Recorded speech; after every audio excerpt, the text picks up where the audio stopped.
Thank you so much, sir, for accepting our invitation to be on this show. Such a pleasure having you. How are you doing today? First of all, thank you for having me on your show, and I'm doing wonderful. The monsoon is just breaking out or threatening to break out, so the feeling around me is one of promise, of great benevolence of the divine, and very lovely atmosphere. So I'm feeling very good. Yeah, and it's always a pleasure to be in Mumbai in this season, especially. On one side, you can listen to the waves of the sea. On the other side, you Absolutely. can actually experience the weather and the thunderstorms at times. Yes, And yes. I yeah, can actually watch the rain falling. fantastic. Shailesh, if I may ask you, if I may call you by your first name, would that be okay with you? Please, please do Thank you. that. Please do Thank you. that. So, Shailesh, I'm just wondering, how does it feel to be Shailesh Haribhakti?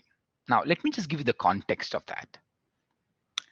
You are a chairman of an organization, you are a chartered accountant, you are a cost accountant, you are a certified financial planner, you are an internal auditor, you are a fraud examiner, you are an auditor of course, an author of two books, you are on the board of directors and on the boards of several organizations. And I can go on and on and on. How So, does it feel to be yeah, Shailesh Haribhakti? it feels very exciting. That's the only word that I can use to describe how I feel constantly. And I'm excited because there's so much promise around me, so much happening around me. Almost every company that I sit on the board of has a wonderful path chalked out for itself. There have been ups and there have been downs, but most of them are looking to the future with great confidence. And there's such a lot of innovation going on around me.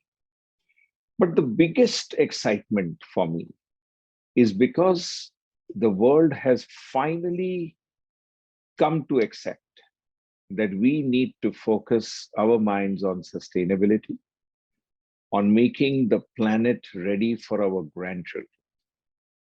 And that's what excites me the most today, that everybody, by consensus, all over the world, has decided to, in a concerted way, save our only home, planet Earth.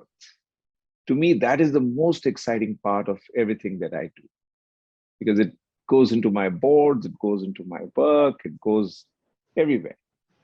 Wherever I go, I'm using the lens of sustainability. Yeah. And connected with that is the excitement of moving some of my enterprises to becoming totally global. That is the other excitement that I'm today experiencing. One is under a takeover by a global company, another is wanting to list in an internet on an international boards.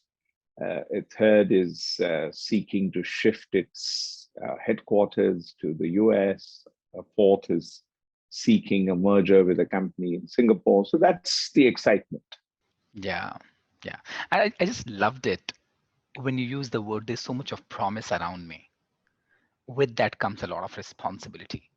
And when you use the word that the world has finally decided to look towards sustainability, and I have a very different point of view here, we'll discuss it as we flow, because is it the decision, is it the choice that the world has made, or they are left with no other choice but for survival, look for sustainability?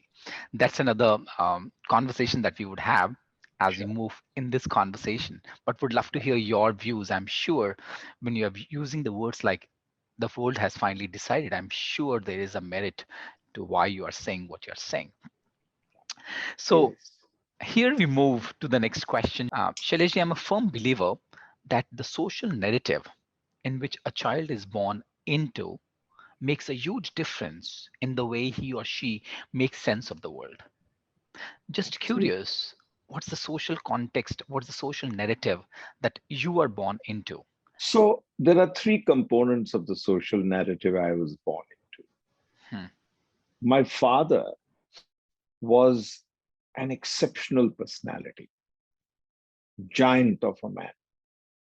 tremendously loved and respected as a teacher at the Sydenham College. Great leader because he became the president of the Institute of Chartered Accountants when I was just about 11 years. So there was that whole aura of great people around you, surrounding you, you could look up to. There would be past presidents of the institute and various other dignitaries coming into our home, meeting us as little children. So it was all very, very motivational, very exciting. The other narrative, other component of the narrative was of divinity. My grandmother ate just one meal a day. All my life that I've known her, I mean, she's no more, but this is my father's mother. She was divinity personified. Every minute she had a japmala with her, and she would be remembering the Lord all the time. And whenever we would go to her, she would be smiling, happy, totally contented. So that's the other component that we had. One of very high, motivated, leadership driven atmosphere. The other was divinity. And the third component was the amazing love that my mother created around the whole family. She was an extraordinarily popular woman who would welcome anybody and everybody to our home, serve food, serve everything, be very generous with everything that she did. So she was generosity and love personified. My grandmother was divinity personified, and my father was the epitome of highest achievement. Go out and do it. So those were the social influences that bred all of us. I'm just loving every bit of it. Uh, and I could relate with that. On Women's Day, I released a video on the LinkedIn and it said, what are the three important lessons that you have learned from three most important women in your life? And I mentioned the first lesson is courage that I've learned from my teacher, Dr. Marilyn Atkinson, from whom I've learned everything in coaching and leadership development. The second lesson that I've learned from my mother is of Shukrana. So what you were talking about, being grateful. So that's what I learned from my mother. And third lesson is that I've learned from the third most important women in my life is being generous. That's from my sister. So when I was listening to you of generosity or divinity, I could relate with my mother and my sister because my mother always says, Shukrana kar, Shukrana kar. She's been going through some really terrible times on the health front for the last 2 years. Never, ever, I've heard her complaining. Every time I would talk to her, she'll say, Shukar hai upar wale ka. Shukar hai Guru Nanak Dev Ji ka. Shukar hai Guru Nanak Dev Ji ka. So thank you so much for sharing that. I'm just wondering, your father started the company, the Haribhakti and Company, in the year 1950, and today it's one of the most respected companies in the country. So the context that you were born into and the social narrative that you have grown listening, if you could recall one of those memories from your childhood from where you draw inspiration from today as well. So that memory is of the prize distribution ceremony in Hmm. my school. This was the prize distribution ceremony for the 10th standard. So when I was in the 11th or the final year of finishing school. So the practice in our school, which is St. Mary's School in Mazgaon, Mumbai, very wonderful school, big playgrounds, very democratized, no hierarchy of people. I had a tailor's son, a butcher's son, a ordinary person, a hand puller's, a cart puller's son, all of us in the same class, all of us great friends, no distinctions between caste, creed, nothing, no distinctions. All of us were friends.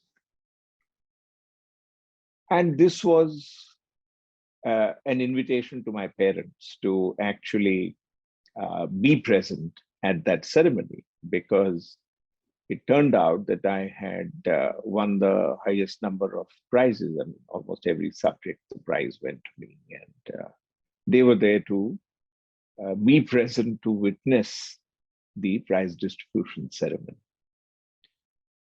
And I recollect that when I was receiving those 11 books, so the prize was just one book to read.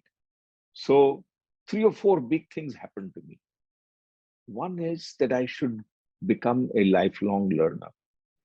If I'm getting into possession by God's grace of 11 books, then I had to read them. I had to make some sense out of it.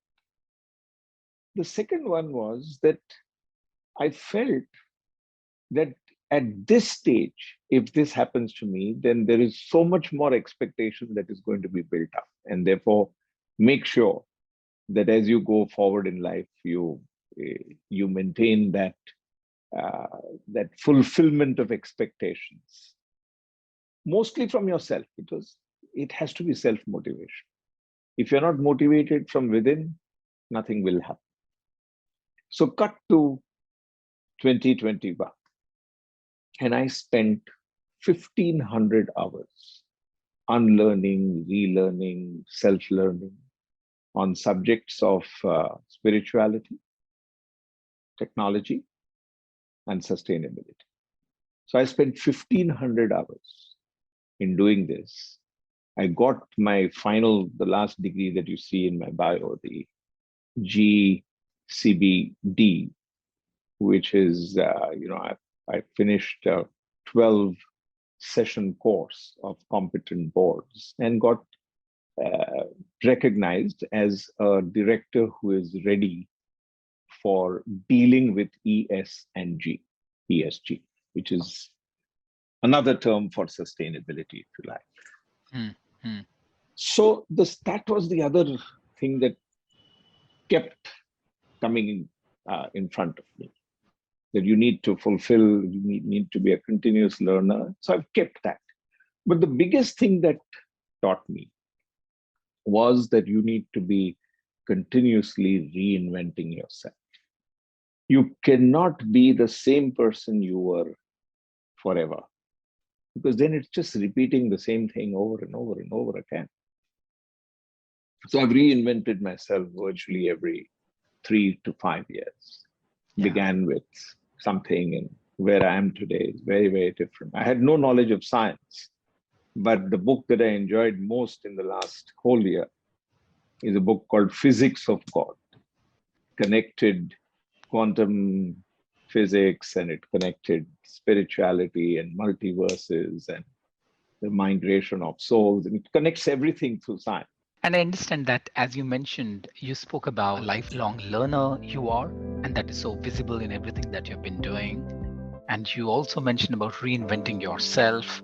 I was listening to one of your interviews where you spoke about you started your journey with into tax work, and then you moved to audit, then you moved to internal audit, then you moved to quality and process driven work, evaluation, cybersecurity, and how on one of the flights you invested 16 hours reading about cybersecurity when it was just a term coming in the air, right? You invested Absolutely. 16 hours in a flight reading about that.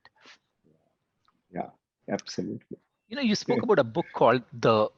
Physics of God. This reminds me of one of the favorite questions that Oprah asked in one of her shows called The Soul Sundays, right?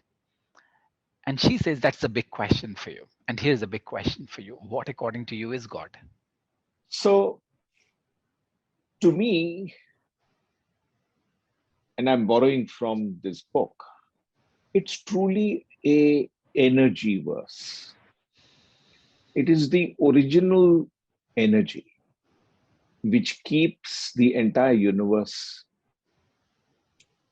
in momentum. While the world may be Maya, Hmm. the idea of something that is absolutely permanent, self created, self driven, Hmm. continuously expanding, and which creates the order which enables us to experience life and experience our universe in the way that we are today experiencing. I mean, this whole medium that we are exchanging words and exchanging thoughts is like going from one multiverse to another multiverse and coming back again, right? So the entire universe is actually like that. So you can convert your physical reality to digital and digital to a digital with an artificial intelligence and then back into a physical world. And to me, that is the original Advaita philosophy, which Adi Shankaracharya uh, enunciated so many years ago as a The young boy. the non-duality part of it. Non-duality. Advaita is that Shivoham Shivoham. That is what it says. That you are the person that is being driven and are driving and are in this motion and this flow with the universe. And to me, that was a huge connect of everything that I had learned in spirituality, in technology, quantum physics proving this. And the fact that there need not be a 0-1 state. There could be an uncertainty which gets determined by the person who is seeing it. To me, that was fundamentally illuminating. And the fact that everything that we have around us is actually Maya, and that all that you're doing is you're kind of traversing the journey from the physical to the spiritual to the uh, to through multiverses. And then I heard a fabulous webinar on non-fungible tokens. I shared it with a company that I'm chairman of. And there is complete connection. You cannot work with multiverses without a non-fungible token. So, there's some amazing complete connection in the universe. It's all from one energy source, and Yeah, it's all in a journey. So I like that idea of the journey. I like that idea of the discovery, the abundance, the fact that despite the world having gone through this amazing deprived state of so much sickness, so much death, so much of all of that, at the end of it, we are coming out so much stronger with a completely refreshed view of the potentiality and of what we can achieve.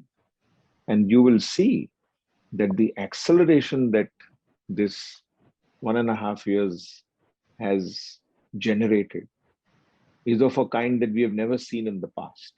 So I expect the next 5 years to be super highly charged with growth and with new technology and new singularities and new stuff that will come about. I loved it what you said. Touching from spirituality to the Advaita philosophy to the non-duality to the NFTs of the world that the world is talking about today, and the way you connected it really well. So thank you so much. It reminds me of one of the quotes that's very close to my heart, and especially when you spoke about that the world is Maya, and then you talk about the distinction between permanence and impermanence. Reminds me of a beautiful quote that says, "Wisdom says I'm nothing, love says I'm everything, and in between life flows." Absolutely brilliant. Who is the person who said Uh, that? I don't remember. I was reading one I of the don't know. books, and as I was just listening to you, it just Right. emerged Yeah. through me. I could easily have said that. Yeah. So Yeah. probably you said that right now as well through me. So Yeah. thank you so much for bringing that aspect. Very rare I come across leaders who are able to create the connection between originating from the energy, what you said, the quantum physics. And if I just pivot towards a little bit of spirituality, I might use the word consciousness. And it's all That is it. It's emerging all about that. into consciousness, right? And in between life is happening, whether it's the cryptocurrencies of the world or the NFTs of the world, everything is happening in between. And here is this continuum where the life is flowing in. So Thank you so. We all grow in our lives, right? In terms of the consciousness. I can talk about myself, and I still deal with those inner fears, uh, those sense of separation that I'm either better than the other person or he or she is better than me. And there's a constant trance that I live in where I'm battling the war with. And would love to hear from you.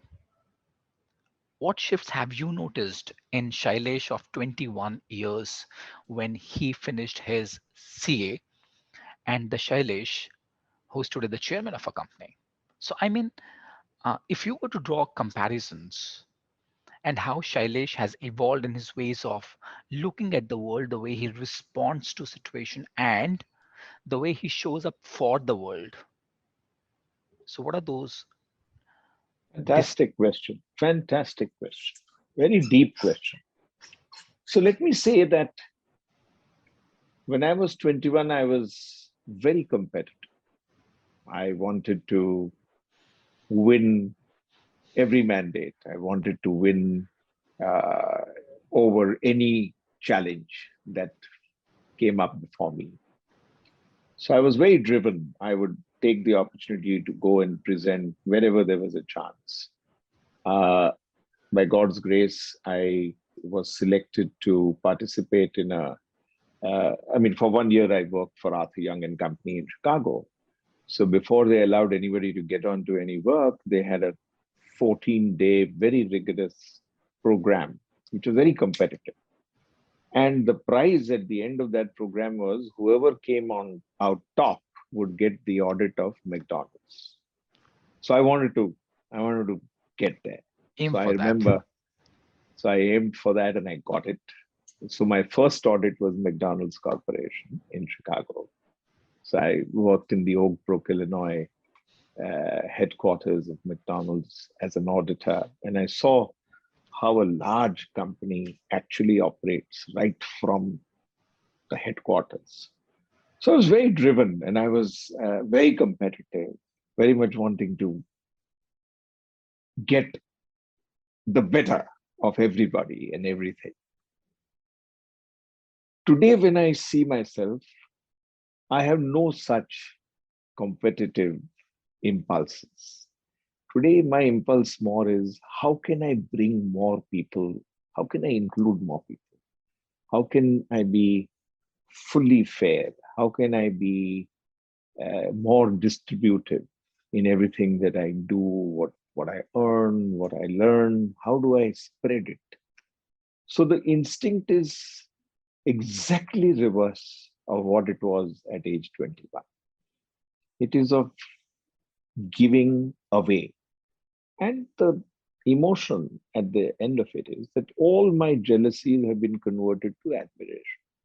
So if I find somebody, I'm now looking for people who are better than me, always. I love to work with people who I know are better than me.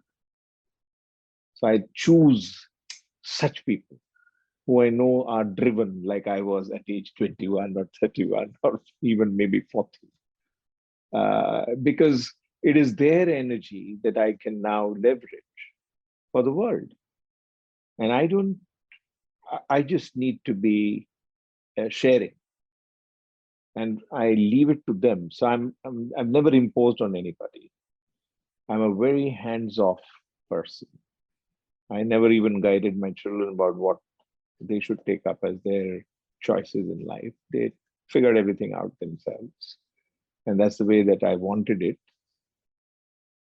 Today, I'm in that position where I can simply share, simply be full of admiration for people who are better than me, full of love for people who are equal to me, and full of, again, love for people who need my little assistance to get where they have to get.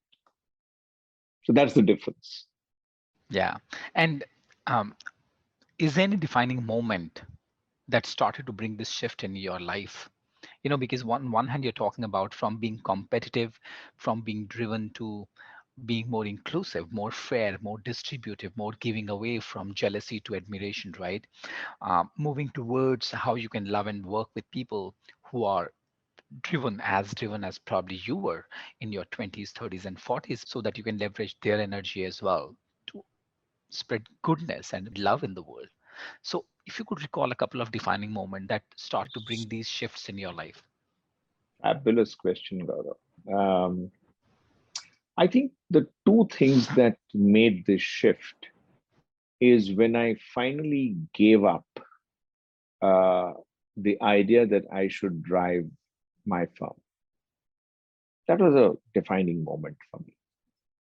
So I actually handed over charge of Haribhakti and Company with my father's blessings to our successor.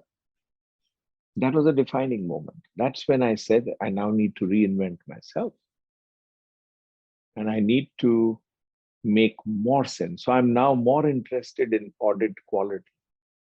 I'm interested in making sure that the entire financial system is audited in a way that will make it more robust, that will make it deliver its value to the world, than actually performing that audit, which is what I used to do until just 2 years ago. And that was a defining moment. The other defining moment came to me when I figured out that to take on a completely new subject like sustainability takes only one thing: an open mind. If you keep your mind open, anything will come your way and everything will come your way. And it will start working with you, on you, to make things come out. And those 12 weeks, or actually much more than that, because our class was every 2 weeks. So it was over 24 weeks of study. The intervals in between were intense study. Those were defining for me in terms of completely new knowledge. I didn't know much about data sets. I didn't know much about energy computation. I didn't know anything about energy transition. I did not know almost anything about modern day slavery. It was the first time I heard of modern day slavery. And there were so many things that were completely new that I was able to capture and integrate into my thinking. And that's, so I call it the infrastructure of thinking. So I Hmm. had a I had an inflection point when I finished reading Ray Kurzweil's Singularities near some 3, 4, 5 years ago. The other person who inspires me a lot is Peter Diamandis, who wrote The Future is Faster Than You Think, and before that, Bold and Abundance. Hmm. And so, and there are people whose entire work I have read. So I've read all of J. Krishnamurti, I've read all of so many authors actually. I've read all of Peter Diamandis, I've read all of so many people that now I can bring their infrastructure of thinking Hmm. to actually create my own infrastructure of thinking, which is slightly different and therefore somewhat distinguished from everything else.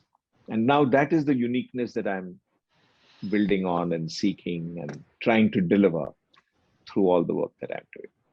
As I'm just listening to you, you're talking about people who have done work in the space of being futuristics to work of J. Krishnamurti as well.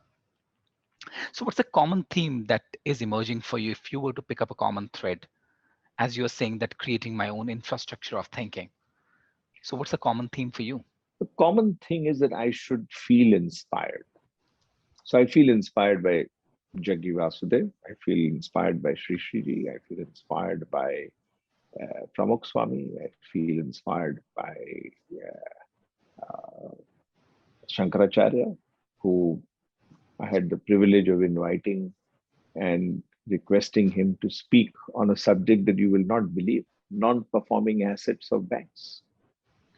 And he gave a lecture that I will never forget, Hmm. that the best way to avoid NPAs is to make it a social sanction, that people who have not paid back their dues to the bank are socially sanctioned. What a brilliant point he had made. So I find inspiration in these people. Hmm. And I find inspiration in Ray Kurzweil, Peter Diamandis, and people who have given new concepts to the world and are continuing to give new concepts to the world. Yeah. Equally, I'm inspired by youngsters who have built multi-billion dollar businesses and who have spread it all over the world. I learn from all of them. Thank you. Thank you so much for bringing the complete portfolio, the complete gamut of and different shades that you're bringing. And it's only going to get richer and richer. So before we start to talk about the business part of your life, the professional part of your life, here's one more question. In one of the conversations that I was listening to, you spoke about the importance of being generous and grateful. And I can assume that you would have drawn these traits in your life as you spoke about your grandmother and your mother.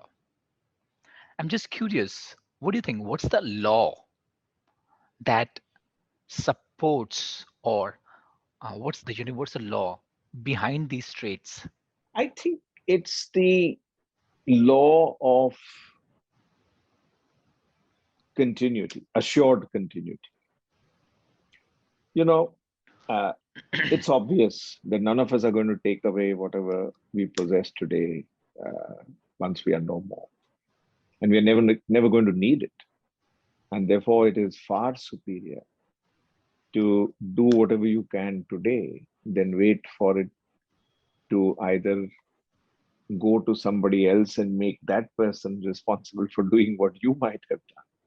Take the responsibility yourself and do whatever you can today. So it is very easy for me to accept, uh, to be on not for profit boards, for example, Hmm. and do it because I love to do it. The work that I do on the board of Give India is very fulfilling. The work that I do on the board of Water, of Crispino Lobo, is very, very fulfilling.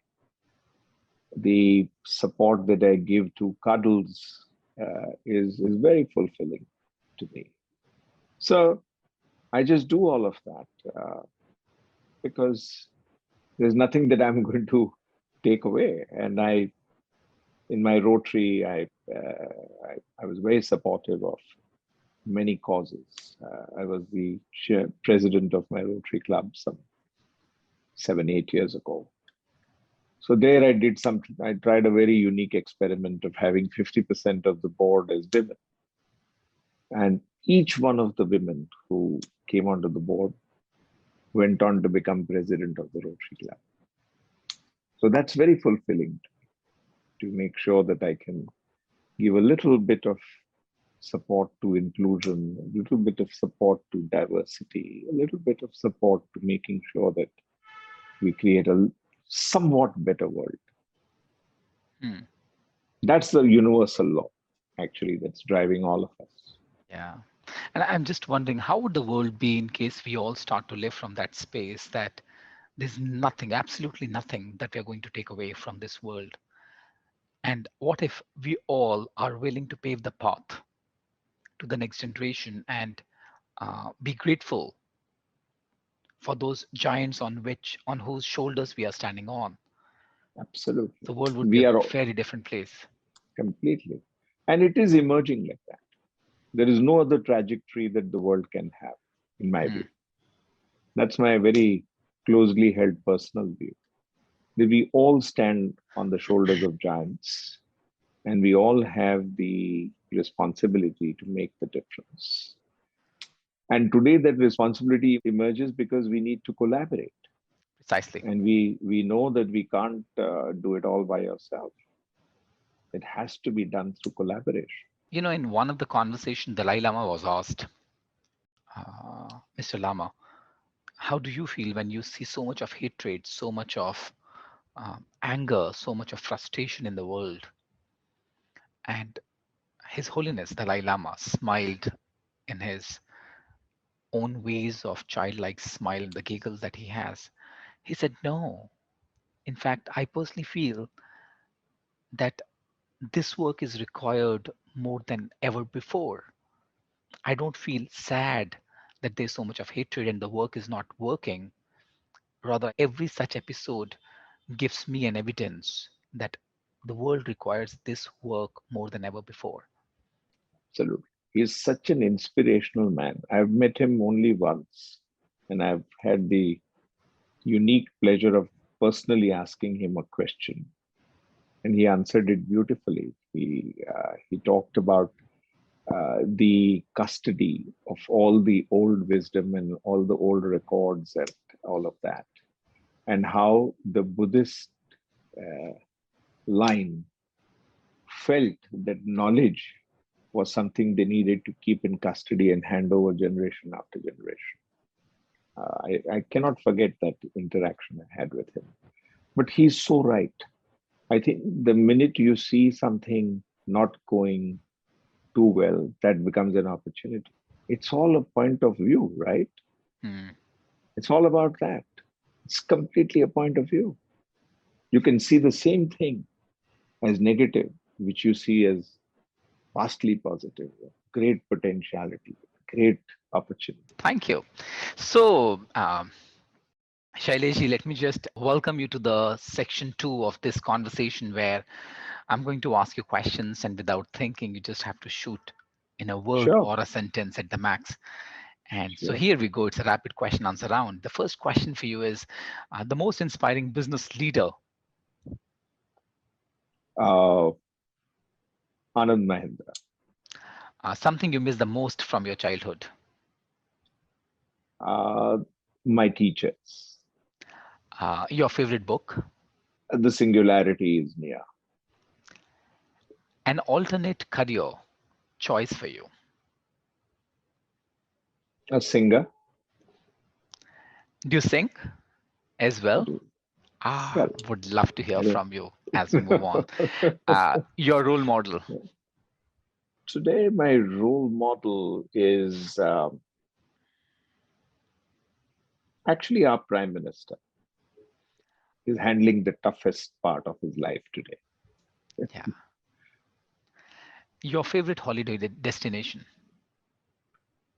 Um, Goa. Uh, I've been all over the world, but finally it's all Goa. a hobby you could not pursue. Playing the sitar. An unfulfilled dream yet. Actually, there is none. A company stock you wished you had invested in. No regrets. I'm very happy with my investments today. And, don't regret anything. An entrepreneur you wished you had worked with. Mr. Mittal, Lakshmi Mittal, yeah, Sunil Bharti Mittal. Sunil Bharti. Thank you. Thank you so much, Shailesh. And that was the end of rapid question answer. And let's march ahead and let's pivot towards the professional side of your life. And I'm sure all our audience would be eagerly waiting for to get the wisdom from your experience, from the long inning that you have been playing with 4 decades of experience. So Shailesh, you have witnessed the landscape of the corporate world, financial world for over 4 decades. You have worked with few of the best leaders in the industry. What do you think has changed that decide the expansion or the growth then versus now? So earlier, the whole determinants of growth were investment. Hmm. And what what happened when I was going through the first two, maybe 3 decades of my career, there was so much emphasis on infrastructure creation, technology infusion into workspaces, bringing in digitalization, bringing in computerization, and all of that. Today, I find that we have moved to a growth engine which is very different. Today's growth engine is purely innovation. Can you solve a defined problem for the whole world? Hmm. So if I look at the FANGs, for example, or I look at the highest capitalized companies in the world, the common trait which defines all of their successes is that they could address a problem of the entire human race. Hmm. That is the determining thing that has made Amazon what it is, or made Google what it is, or Microsoft what it is, any Alibaba what it is. All of them have the potential to address the needs of the entire human race with the particular problem they've chosen to solve, Hmm. which is also why Elon Musk is today joining the ranks of the most successful people on earth, because every one of us wants an EV car, right? None of Hmm. us are going to ever buy an internal combustion car again. Interestingly, all the organizations that you've been speaking about right now, so whether it's Microsoft, it's Amazon, it's Alibaba, it's Elon Musk, right? They are driven by individuals. So on one hand, there's a potential requirement in the world, as you mentioned. There's a need for that, and then there's a person who stood up and say, okay, let me just handle this situation. So what, according to you, is the common denominator in all these entrepreneurs, according to you, uh, who are willing to challenge the status quo? That's true. But I think they always operate from an epiphany. So, for example, Jeff Bezos, for a long time, has been investing $2 billion a year on space. And Elon Musk competes with him on investing in space. So they believe that the best risk management for the human race is to be able to inhabit another planet or another place. So they're working on that. So depending on what your resources are and depending on what your capability is, you should put yourself in the position to make a difference, a big difference.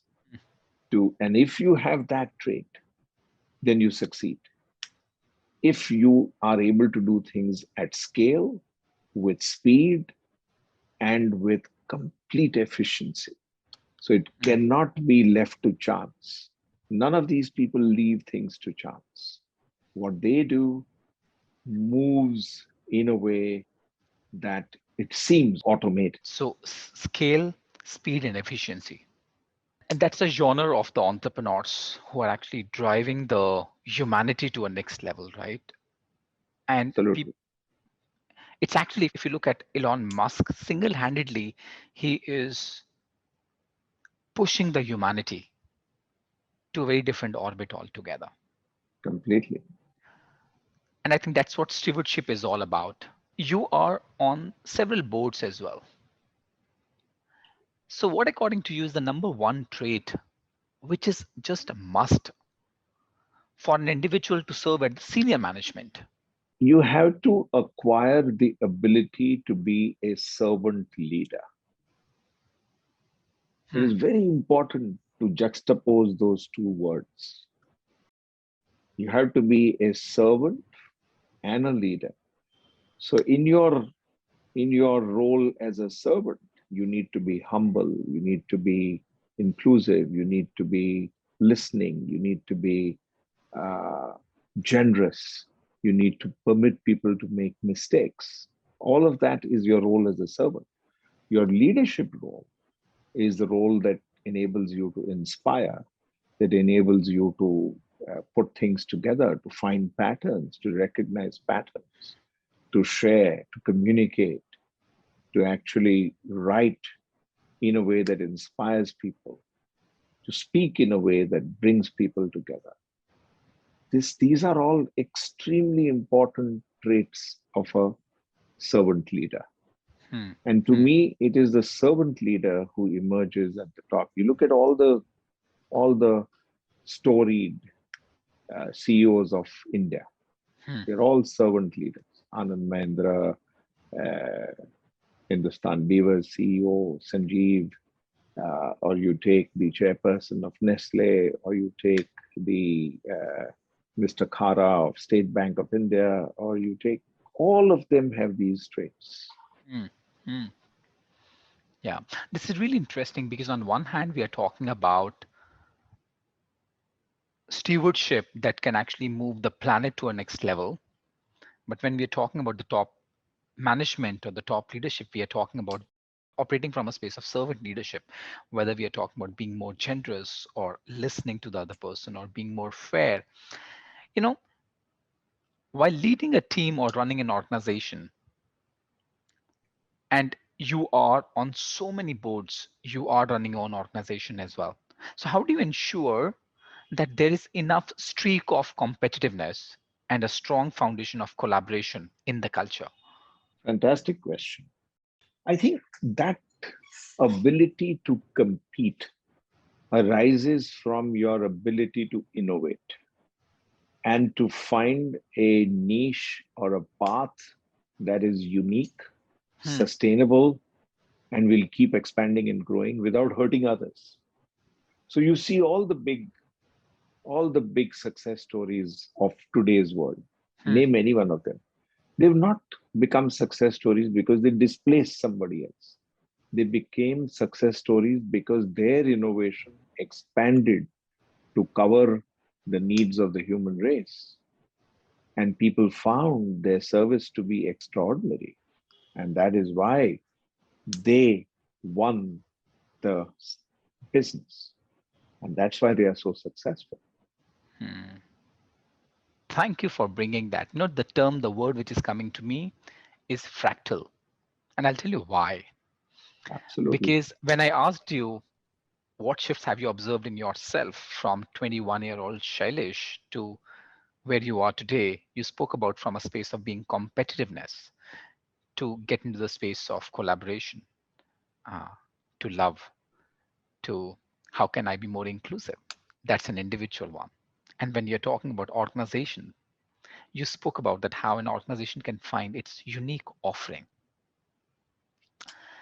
And I don't think that that's very easy because if it's so extremely different for an individual to find its own unique voice, I'm sure it would be equally difficult for an organization to find its unique offering. You know, Shaileshi, I'm sure you would have come across situation where you would have perceived or realized that there's a possibility of your values getting compromised. So if you can just recall one such situation, and how did you manage to navigate through that situation and ensure that the organization is aligned to its true purpose? Very, very good question. And because you've asked me to narrate a personal uh, instance, I will say this.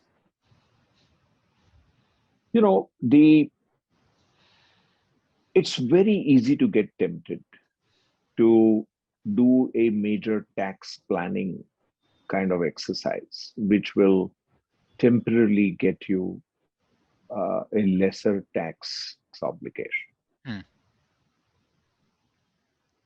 But the thinking has to change to now make sure that you pay your fair taxes.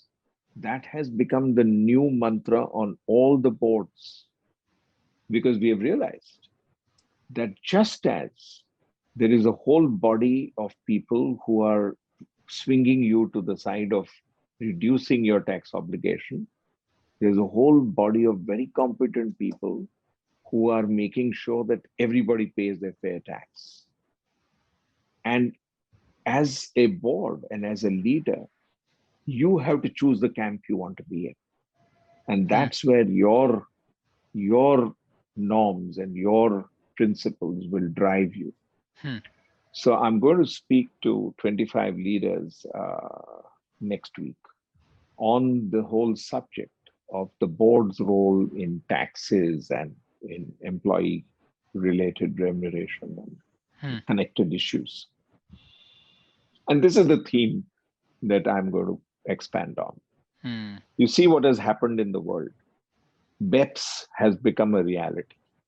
The world will is signing up to work with a minimum 15% tax rate Hmm. for all income wherever it arises in the world.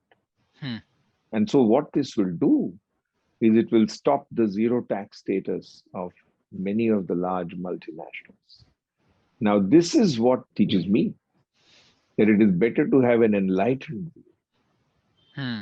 wait it out, struggle through things, so that at the end of it, you are sustainable. Hmm. And therefore, uh, for example, my attitude to meting out exemplary punishment to people who have been found unethical is well known. I mean, I don't tolerate any transgression of ethics. Everything else, I can say first time error is maaf. But if there is a transgression of ethics, there is no maafi Hmm. at all.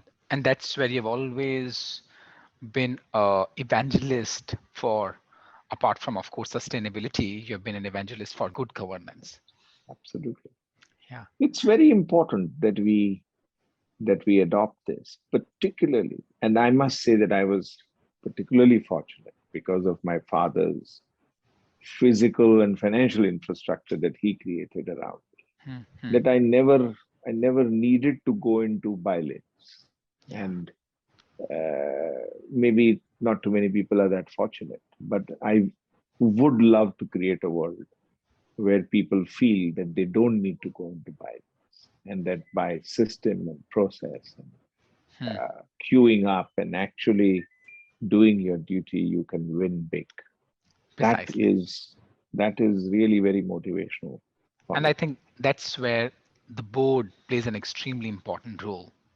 Absolutely, So Shailesh, absolutely. what do you think are the ingredients of an ecosystem that could help an organization sustain, innovate, execute, and follow the good governance in the current and the upcoming times? It's If I were to put it in one word, it is transparency. Hmm. So integrity is a value that you must always have.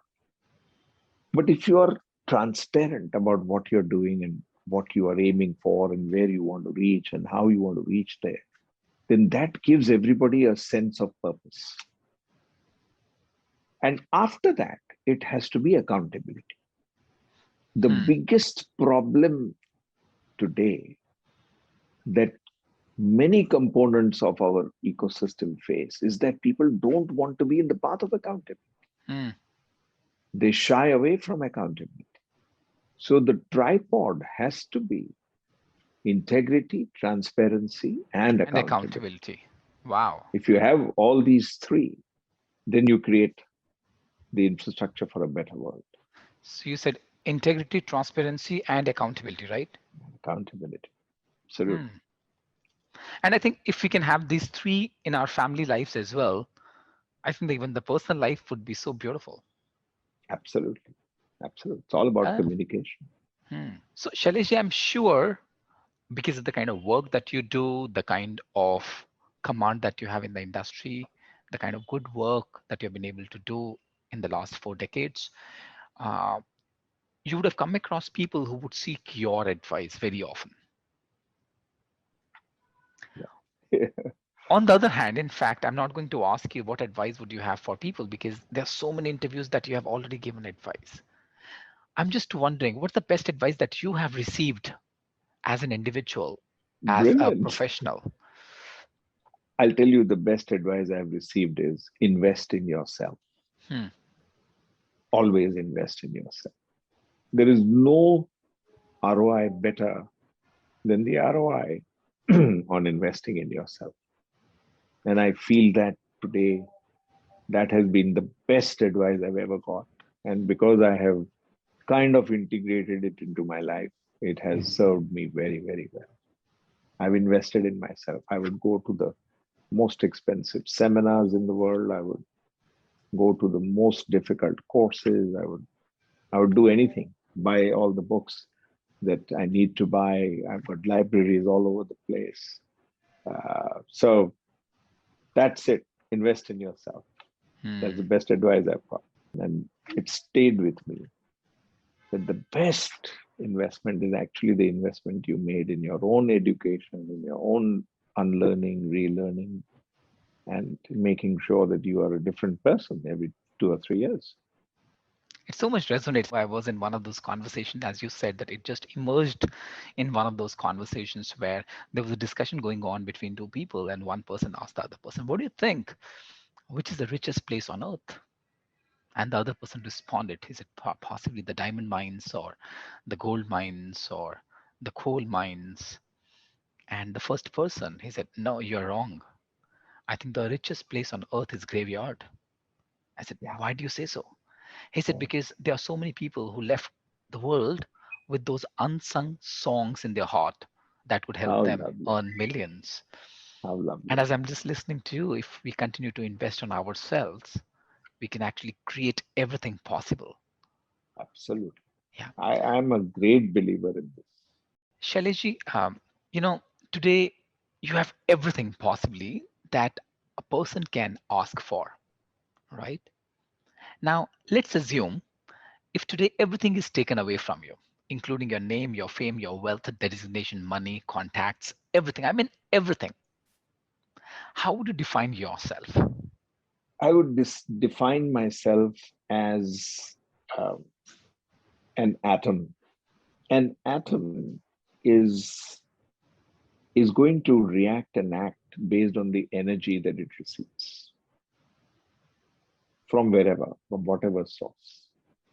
So if everything is taken away, then I still have energy from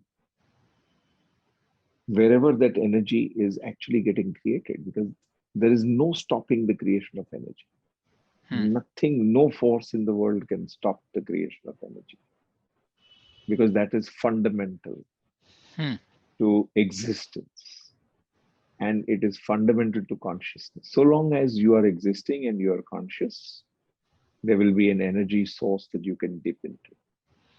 Give you an illustration that I think this was mentioned to me by Mr. Jaggi Vasudev. He said that why do you find it so incredible that a computer can go out and search, like Google can search and find you anything? Why can't your own brain not help you to search the entire set that is accumulated in the whole world? And he says the storehouse of the world's information is Kailash. So if you can tune into uh, Kailash, then you can get whatever answer to whatever question you want. And so hmm, it's not dependent on the outward trappings that you continue to live and exist. So you are like an atom. You're an agglomeration of atoms, and within that, the subcomponents, which have now become visible to the human being through research. Uh, so there it is. I mean, one would be in the flow of energy you, anyway.